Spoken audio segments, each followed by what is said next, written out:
கொஞ்ச நாளாக சிங்கம் தூங்கிக்கிட்டு இருந்தது. ஜாதி என்ற சிங்கம் தூங்கி கொண்டிருந்தது. அதை இப்பொழுது தட்டி எழுப்பி எல்லோரும் தீ வைத்து கொண்டிருக்கார்கள். தீயை வளர்க்கிறார்கள். இது நாட்டுக்கு நல்லதல்ல. சாதி சங்கங்களுடைய தலைவர்களை முதலில் கட்டுப்படுத்த வேண்டும்.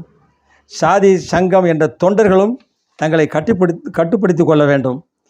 தொண்டர்களே, உங்களுடைய வாழ்வாதாரம் மேன்மையடைய வேண்டுமென்றால் சாதி சங்க தலைவர்களின் பின்னால் போகாதீர்கள். 100, 200, 500, 1000க்கு ஆசைப்பட்டு போகாதீங்க.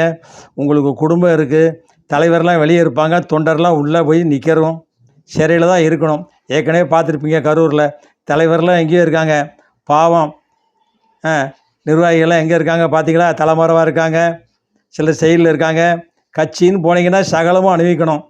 இதுவும் தேச விடுதலைக்காக போராடக்கூடிய நிகழ்ச்சி கிடையாது. கட்சிக்காக நீங்கள் சீரழிதமாக குடும்பத்தை விட்டுட்டு தொண்டர்களே, ஜாதியாளர்கள் பின்னாடி செல்லாதீர்கள்.